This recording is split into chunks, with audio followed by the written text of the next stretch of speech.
Are you searching for purpose of life?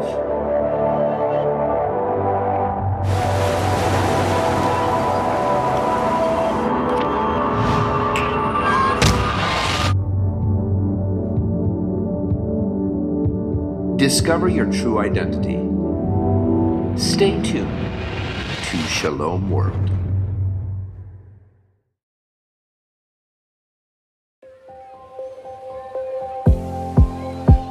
Hello and welcome to Found by Shalom World. I'm your host from Ireland, Katie Ascough.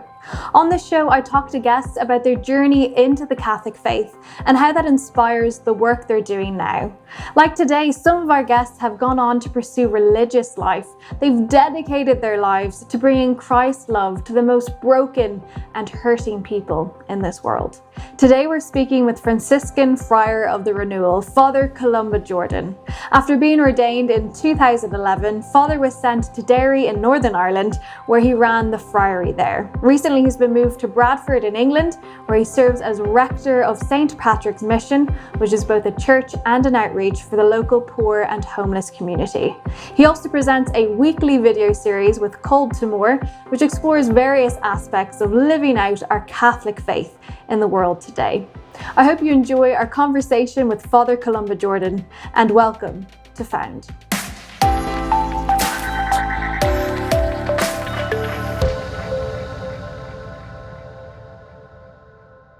Father Columba, you're very welcome to the show.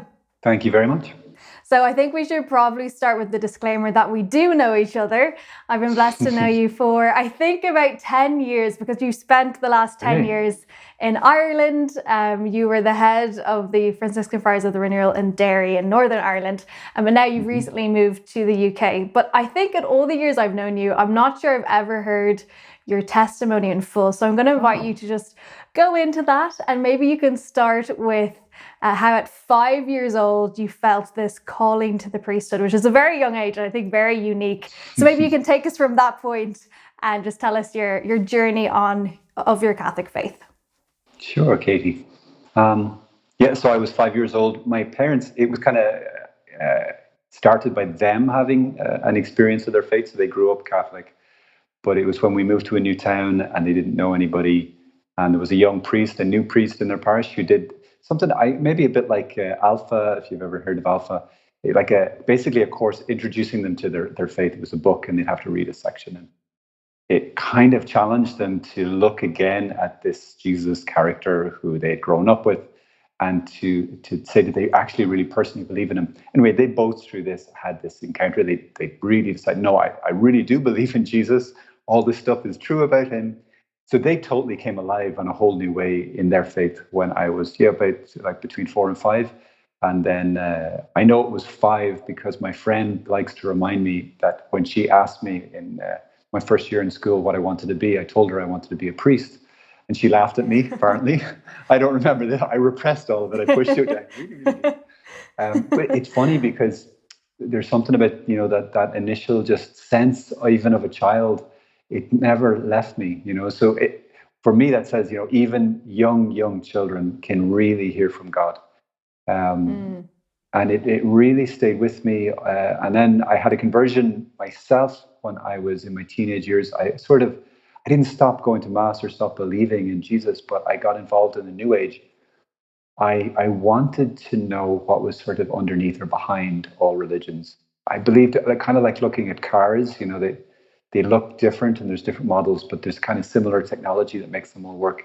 I wanted to look underneath the bonnet, underneath the hood, and say, okay, what makes these religions work? What is this? I wanted to see more of the power behind it, more of the truth behind it. So I got involved in the New Age movement, looking at kind of Eastern religions and a kind of an eclectic mix. So I got into everything, mostly just myself reading books, and started doing meditation, Eastern meditation, started reading about auras and chakras and crystals and palm reading and telling the future and telling the past, all sorts of things, pretty much everything. And my mother was quite concerned. She has a bit of a nose for this. She was like, She was praying for me. And one day, actually, again, it was my mother. I heard her share her testimony with a friend of hers, which is something she never did. And, you presume your mother just grew up this way, but she hadn't. I walked in on her explaining her conversion to a friend, and she had had a really, really tough time with postnatal depression after I was born. And like very, very bad, almost suicidal levels of it for 4 or 5 years, until this priest came along and they did this course. Not only did she come to believe in Jesus in a deeper way, but she had a huge conversion and healing. So all of her that suicidal tendencies, they all left, which was amazing. I heard this, what? My mother? And she had some amazing experiences, like real encounters with Jesus. I was like, this is the kind of thing you hear in books, not from your own mum. And she actually then gave me a book that had been really influential on her, which is The Diary of St. Faustina. I started reading St. Faustina, and it was like I'd read these, weird, New Age books, and then I'd read St. Faustina, and I would actually, I would start crying when I'd read St. Faustina. But it wouldn't happen with the other books. And I didn't really like what she was saying. I often didn't agree with what she was saying. She was like all about, suffering sometimes is good, and Jesus saved us by suffering. I'm like, no, suffering is evil. We must escape from it. But it's amazing because the Holy Spirit started talking to my heart. And I eventually, maybe a month into that, I said a prayer, got on my knees and asked Jesus, said, if you're real, Jesus, let me know. And 1 week later, I was at the Divine Mercy Conference in Dublin. And it was March 25th, Sister Bridge McKenna was speaking, and she tore the New Age apart. She just really explained. Yeah, well, she actually explained in a very kind way that it, just the differences, and it claims there's lots of ways to God, and Jesus is a way. And she said, that sounds nice, but it's not the truth, because that's not what Jesus said. He said, I'm the way, the truth, and the life. No one can come to the Father except through me. And that totally changed me. Like, ooh. And I had to make a decision, because I never stopped loving Jesus, I would have said, even with a child's love. But I never really made a decision to say, I believe like my parents had. So that night, I said, no, Jesus, no matter what it costs. I want to know you. I want to follow you. I want to have this relationship like St. Faustina and my mother have with you. And that's what kicked it all off. Brilliant. So around what age were you when you came back into the fullness of your faith? You had this experience at the Divine Mercy Conference. Were you in your teenage years still? Late teenage years? Yeah, 17. I just turned 17. Okay. 17. So then you went on to university. Was that a challenging time for you? Because I know for a lot of young people, university is where they struggle. Maybe not so much in the earlier years, but they get to university and all this freedom and all these different things to be involved in that, can be sometimes difficult as a Christian. Did you find that to be the case, or were you like strong in your faith and ready for that challenge? Yeah, that wasn't too hard for me, to be honest, because I was coming out of this, real strong conversion experience. And very early on in that, I got reconnected with some Christian friends. So I kind of had a community who were really into their faith and really challenging and encouraging, and got involved in like helping run retreats and doing music and all sorts of things. Plus my parents were such a strong influence. Plus I was commuting 2 hours each way every day. And if that won't keep you out of trouble, I don't know what will. That was 4 hours a day on the bus. So there's no time to mess around when you're on the bus. Yeah. Just best to keep busy, I guess. And I think on the show, like what I found so interesting, because lots of people have shared their conversion stories and everyone's so different. Like no one story is like another. But something I've noticed is that some people's conversion maybe leans more on the emotional side and then others more on the intellectual side. Yours kind of seems to be a bit of both. Or would you say there was more of a prayer experience or more of an intellectual experience for you coming back into your faith? That is really interesting.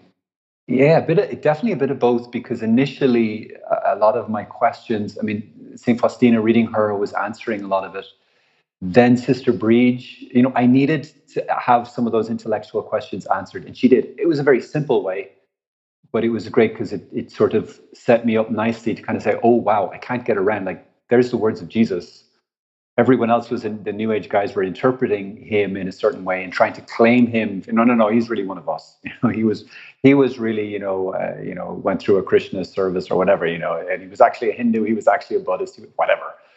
But she was able to really show, based on Christian revelation and on the witnesses, the guys who knew him, this is what he said about himself. These outrageous, beautiful, wonderful claims about Jesus. So that was the intellectual questions answered. Once I could say yes to that, then I could open up my heart And that night at the conference, I did have a tremendous experience of the love of God, like this incredible experience of being totally accepted and loved, not being judged at all, just total acceptance. And it was that experience that really convinced, it kind of sealed the deal. And I think in my life, there's been a lot of that where I needed to have some questions answered and then take a little step of faith. And then God answered with really confirming in my heart what was true. And I'd love to hear about your discernment for your vocation, because you've mentioned that at 5 years old, you felt this calling to the priesthood, which obviously is going to look different at 5 compared to when you're, much older, you're an adult. How did you finally answer that call? And was it always there? Was it like from 5 years old, you felt this call, or was it something that kind of ebbed and flowed? And then, yes, how did you finally answer it? Yeah, so it stayed there.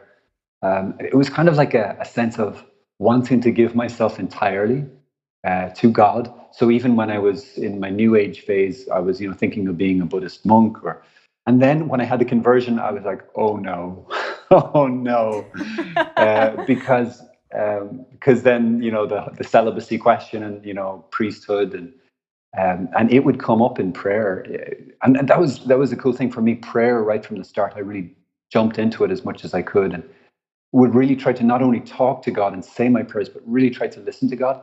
And in those times of prayer and listening or sitting with Scripture, I would really feel a sense of God speaking in His direction, and frequently in prayer, it would be like, be a priest, and that'd be. When I was in the prayer zone, I was like, yeah, that sounds awesome. And then I realized what I was saying and what it meant. What that means. And I'm like, no. I wasn't too excited about it, but it didn't go away. It was really, Jesus was gently persistent. He would kind of almost like sliding a proposal across the table. What do you think about this? And I'd take a look, oh, no, slide it back.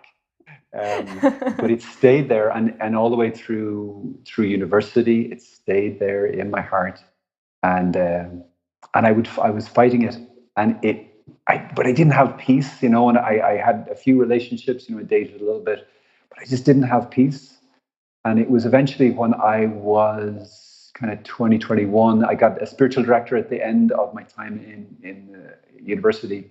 He was very helpful, and then it was at the World Youth Day in year 2000. Priest kind of said the right words to me where I could say, okay, I'm going to give God a year, just as I would discern kind of marriage or something like that. I'm going to give God a year and really remove all the other distractions and really see if this is me. And I had so much peace, Katie. It was ridiculous once I made that jump, and it doesn't make sense because. It doesn't make sense. It's a supernatural thing, right? It's not a natural thing. Incredibly, incredibly beautiful. Something about your story, and I guess you're particularly relating to your vocation, that I find very interesting and maybe, I don't know, maybe ironic. You can speak more into it. But 4 days after you arrived to New York City, which is where your religious order is based, you're with the Franciscan Friars of the Renewal. You were there for the 9/11 terrorist attack. What was that experience like? And did it feel like a sign from God, either that you should be there or you shouldn't be there? What was going through your head? I think from my parents, it was a shock from God. For me, it kind of felt a little bit like the world is ending, or it kind of a confirmation in the sense of there's never been a better time to completely give your life to Jesus. I think a lot of people, certainly in America, they really started to put things in perspective. The churches were packed for months on end. Really powerful experience. And for me, for us, for the friars, we were right in the heart of it, and we knew firemen who were on the way there and who didn't come back. So it's really powerful. Yeah, so definitely an amazing time, a terrible time, a tragic time, a painful time, but a great time, as is any time, to completely give your life to Jesus. But it was kind of a shocking start to the whole thing. Yeah, I can only imagine. Incredible, but also devastating at the same time. So you're in New York City. Is that where you were trained, I guess? And then you were sent almost immediately back to Ireland. Is that right? And put as the head of the Derry Franciscans. Yeah, so I was in New York for 10 years. So I did my initial training, postulancy, novitiate. Then I was on a mission team for a year, and I served in a couple of different friaries. And I went into the seminary. I had to do 5 years in the seminary. And then they kicked me out straight away back to Ireland. No mercy at all, no preparation, and thrown into kind of without ever. The only thing I'd ever led was a choir, a little bit of a choir of friars. And then I was in charge of these, 3 or 4 other guys in a very new friary. It had only been open 2 years. So I was in charge there for 9 years, setting up ministries and trying to run the friary and all of the different aspects of it. And then what does your life look like today? You've recently moved to the UK. You were moved on after 9 years, which I believe is fairly typical in your order. And then now I guess you have a different set of responsibilities. You're surrounded by different people. Are there any challenges or opportunities that have come up with this new post that you have? Yeah, it's really interesting. It's very different. I'm now in charge of a church. That's actually where I'm speaking to you from, in the sacristy of the church called St. Patrick's in downtown Bradford. It's a really, really poor area. There is a lot of unemployment. There's an incredible cosmopolitan mix of nations. So it's very, very new for me, at least from the Irish context, not from the New York context. There's piles of drug addiction, and there's prostitution like right outside our door, and you see drug deals going down all the time. So it's very stark but fantastic. It's like the gospel was, in a certain sense, especially given to us for situations like this. Like Jesus came to save sinners. He didn't come to teach, Sunday school. He, in the sense of, he came for those who most need him. So you really get to encounter people who are just broken and desperately in need of him, and often very open because of that, and so open to being prayed with, and you just get to love them. That, for me, that's the big thing. You get doorbell ringing all the time, people looking for food or for a cup of tea, coffee usually, with loads of sugar. But you just get to love them. It's like Jesus is knocking on the door, and you get to listen to them a little bit and pray with them and get them something that they need. And it's very, very simple, but really powerful. And I just love it. I love getting to love people without any reason to love them. And it's a really powerful experience. So for me, that's probably at the heart of my experience right now. And I run the church too. I'm the rector of the church. So we don't run a parish as such. We just have services 6 days a week. We don't do Sundays because we don't run a parish, which is very strange. It's like we're like the opposite. We're like the hole in the donut. We kind of do the opposite to what the regular parishes do. And we run a soup kitchen as well, giving out a lot of food and all that sort of thing. So. I know something you're also doing on the side at the moment is some online ministry, and I'd love to hear you talk more about that. So you're doing this video series with Called to More. Can you tell us, how did that begin, and what are you hoping to achieve with that video series? Mm-hmm. Yeah, so this has been a great adventure. It kind of started for me even before I was contacted by Called to More. I felt God actually saying this to me in prayer. One day I was watching a thing, and it kind of challenged you to ask the Lord, is there anything, Lord, in my life that you'd like me to do that I don't know about, that I am not doing right now? I said, well, that sounds like an interesting thing. Let me try this, So I sat there with my journal and I asked him, and clear as a bell, it was like videos and media. Like, really? It was just so shocking to me. And it was weird. It wasn't something you thought of before? No, not at all. I mean, I love that stuff. I love, doing skits and having fun and, that kind of, video stuff. But I'd never actually thought of, something that Jesus would want me to do.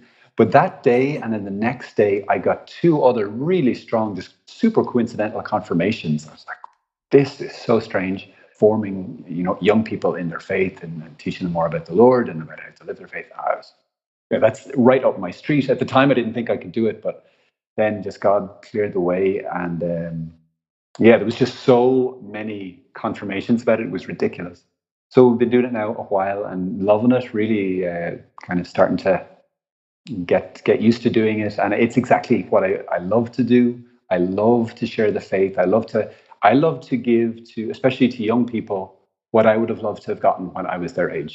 I would love to have had a monk who kind of maybe knew a thing or two to just sit me down and say, okay, let me explain this in language that you can understand, and maybe with a little bit of humor. And, so it's aimed at a kind of Irish young people, maybe college, university age, who are in their faith, who maybe don't need to learn a bit more, need to grow, need to know how to share their faith, that sort of thing. So it's kind of introducing people more to Jesus, to the church, so they can grow in their faith, grow in their knowledge and their love of God, but also how to share it and how to live it out in very practical ways.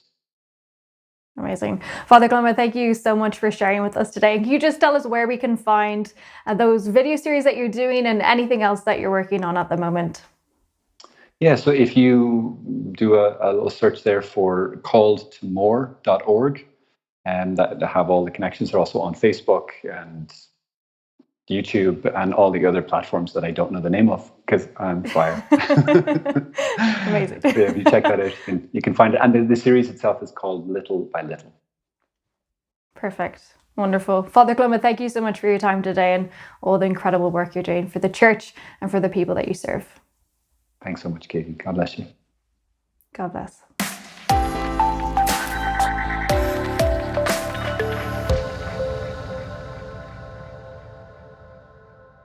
We just spoke with Father Columba Jordan of the Franciscan Friars of the Renewal here on Shalom Worlds Found. Until next time, take care.